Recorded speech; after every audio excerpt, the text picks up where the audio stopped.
Hello, you malty, mech, mature malt maestros. I'm Ralphie, this is Ralphie Review 929 Extras, and thank you to Famil Willems for that malt mention. Thank you, Famil. There we go, that's all malt mention now. I can score it off the list in my little malt mention book. The subject of this Extras is about time in the glass. Too many people who drink whisky do not give their whiskies or bourbons or cognacs or rums enough time in the glass. It is a little bit more difficult when you're in a hot country. And at this point you need a cool room, a cool environment and a slightly lower temperature just to help you slow down the consumption of a neat spirit. It will help you. The cooler it is, the less volatile the alcohol coming off the glass. And another topical tip, if you're drinking single malt whisky neat in a hot country, an equatorial country, or in a country where you have hot summers, it is worth sticking the glass into a bowl, a little dish of cold water, so it's not chilling the whisky, but it's bringing the temperature of the glass down a few degrees that's holding your whisky. And this isn't to be confused with whiskey stones. Whiskey stones are just an absurd gimmick. I've never used them, I never would. They're a load of bollocks in my opinion. It's just an opinion. There's plenty of gimmicks out there, because where there is the opportunity for making money, you will find no lack of options for accessories. This happens with most luxury goods. With whisky, you need to give it time. One reason that your generic supermarket or travel retail whiskies are bottled at 40%, chill filtered and have colouring added is because they are ready for quick access by the passing, transient and relatively lazy and usually completely uninformed consumer in that category. The consumer is very easily dictated to by the producer, because so long as they buy into all the marketing, the flannel and the fanfare, they're going to be satisfied with the product because they're engaging with the theatre of it. Once that theatre becomes boring to the experienced whisky drinker who started with your basic brands, available brands, your Glenmorangies, your Glenfiddich, your Glenlivets, your Auchentoshan's, and then gone on to try maybe one or two of the Islay malts, the heavily peated ones, just for the experience. And what an experience that is, particularly if you start with Laphroaig, and not a pleasant experience if you start with Laphroaig Select. But Laphroaig Select is bottled to be cheaply priced as possible to engage the passive consumer, who is going to screw up their face at the flavour and just say, well, that's what whiskey's supposed to taste like.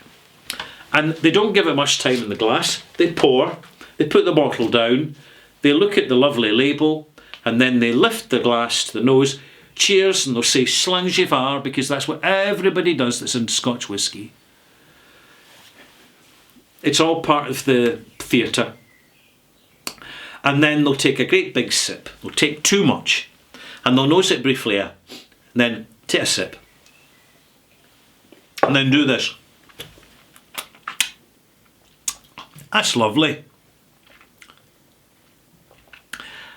It's fine starting there. A lot of people stay there for the rest of their lives, because they're occasional budget-led whisky buyers, buying for birthdays, buying for the new year, buying for an anniversary, buying for a retirement gift, because that's what whisky's all about.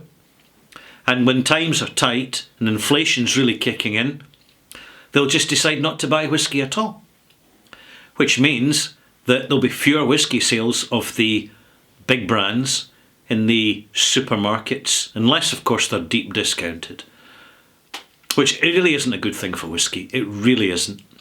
Or the producers will start to take the more informed whisky customer more seriously. Now, the whisky customer has started as a consumer, but then moved on and has slowed things down, because they're starting to take time to register and get to know first the smell, then the flavour of the whisky, and then taking the time, because there's no rush, because it's a long apprenticeship, just chilling out, enjoying the ambient, restful experience.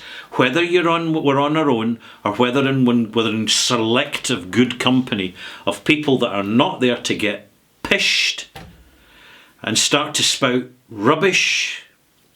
The reliable people, the good people. See, when we keep good company, we have better lives, because the company we keep defines the calibre of our quality of life and the type of people we are. So we need to be selective, because we want to have a better quality of life. Natural law, you see, it's just kicking in. It's the same with whiskies.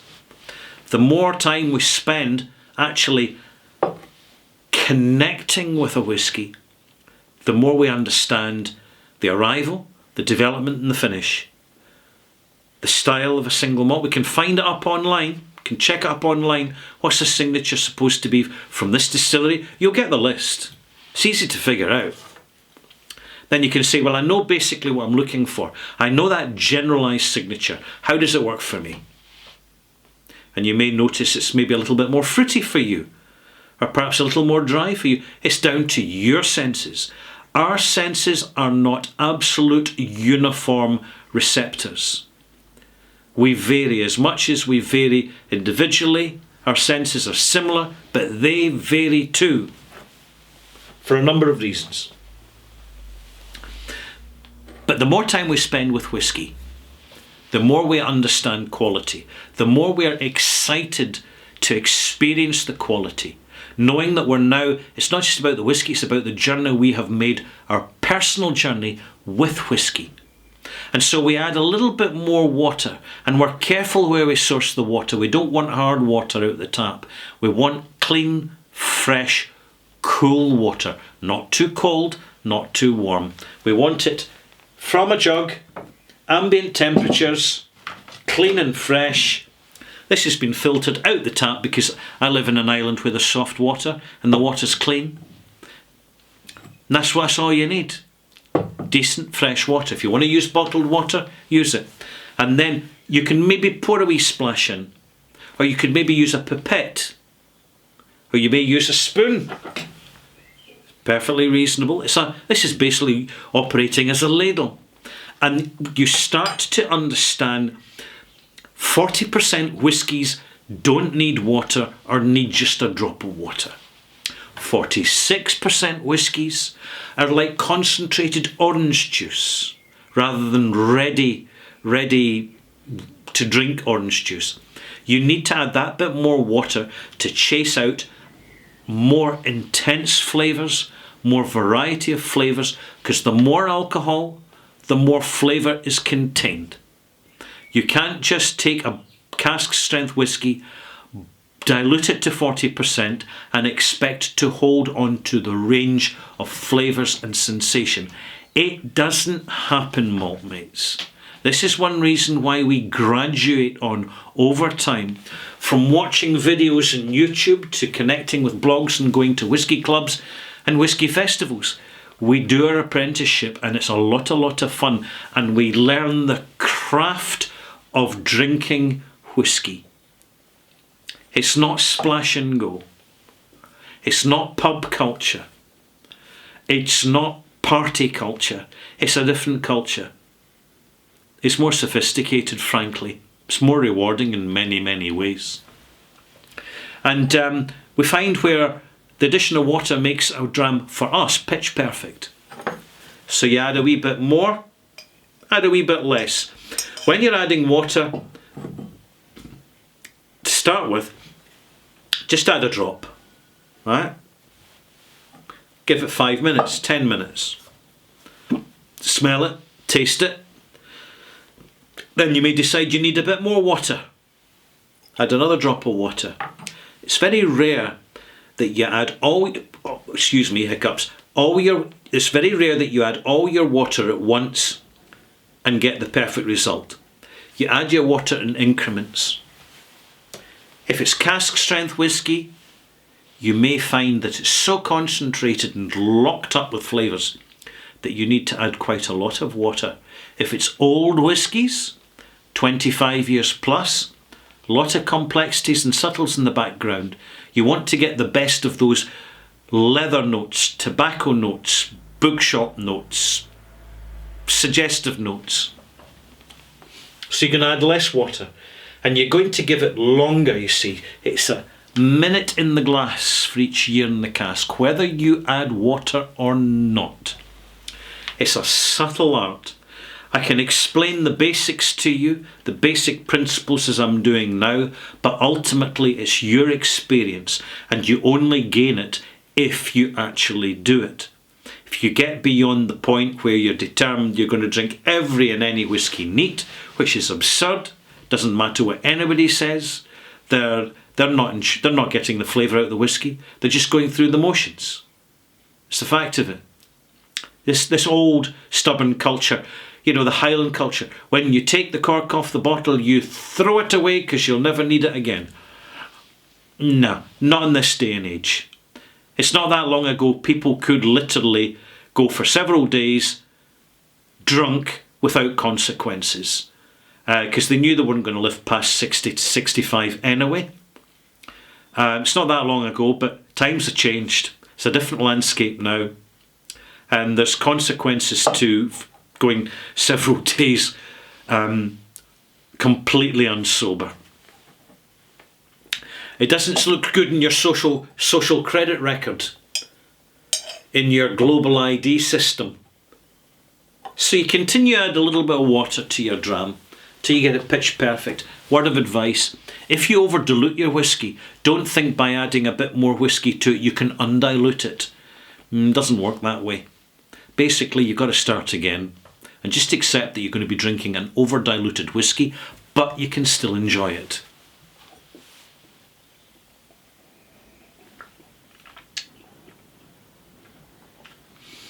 This whisky that I've kept over from my previous review, 929, is the Glenallachie.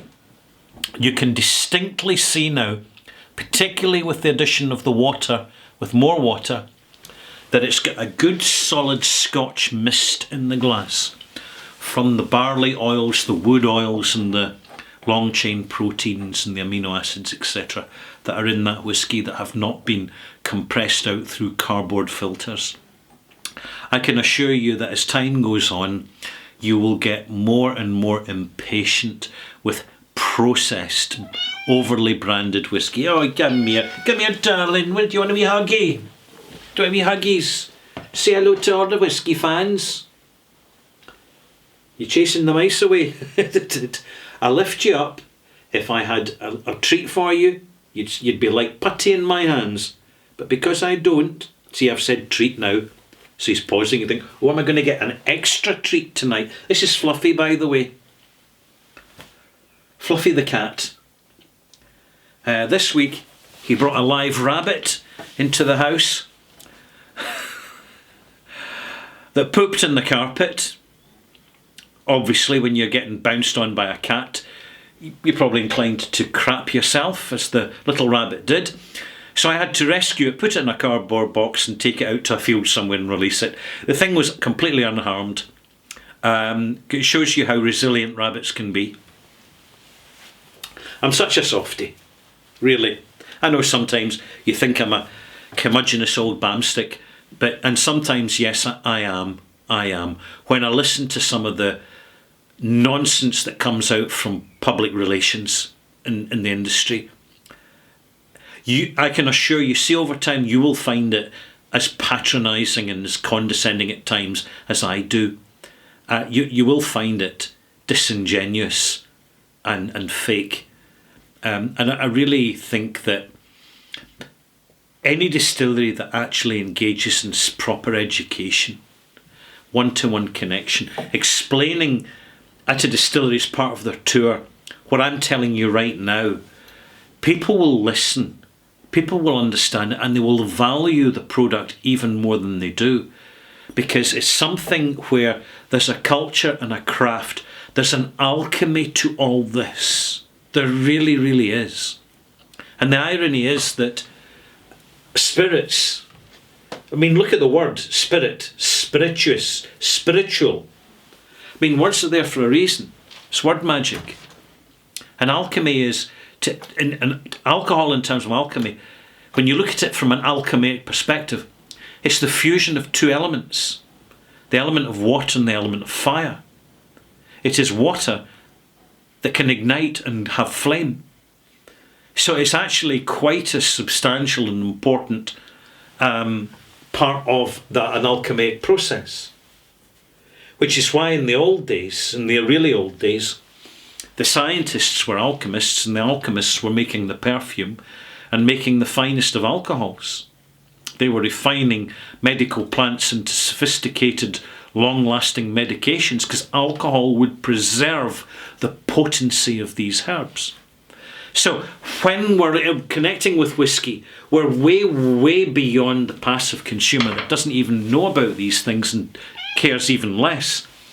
Oh, what? You're pestering me. You just want treats. He wants a treat. You have to wait. I'm going to conclude now by recommending that this isn't something you rush.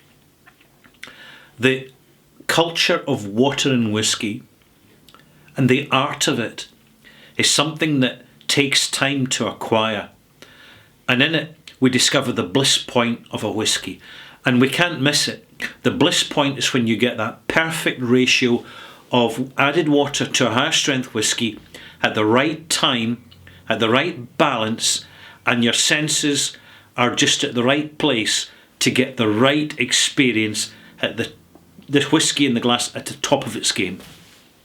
And sometimes you can get it in an hour, and other times it can take you several months, because you need to let the bottle sit and oxygenate, oxidize, settle down to come out of its hibernation. And your ubiquitous brands try and bypass all this for convenience, like frozen pizza. It's convenient, it's got some flavour, but not a lot of taste. Not like fresh cooked with real ingredients, good quality ingredients. Not like a proper Italian pizza out of a wood-fired oven somewhere in Italy. That's where the pizza, that's real pizzas. They always have a thin crust. You always get that beautifully herb-infused olive oil sprinkled over the top with loads of black pepper. Now that's what I call a pizza. My goodness, I remember it well. Oh, when you enjoy whiskey, you also get to taste more out of food. When you enjoy whiskey, you find it easy to get your bearings in enjoying and appreciating music. And when you're into whiskey, you start to find yourself changing your views on art and seeing and valuing and knowing what's good art and what's bad art. What art suits you and what art doesn't. You don't have to buy art. You can print it off. You can get a really good quality print, stick it up in the wall. Let's face it, see in galleries, how many of what's up in the wall are actually authentic originals? I don't think so. They're, due to insurance purposes, they're all down in the basement, behind high security doors. What you've got up on display are facsimiles, because copies can be so well done these days. Anyway, I'll leave it at that, because I'm starting to waffle slightly, talking about art and music and all the rest of it. I hope you've enjoyed this. It's an extras. An extras is all about extra information to help quality spirit drinkers get more out of the experience, and also have something reasonably interesting listening to while you're having a dram. Simples. See you soon.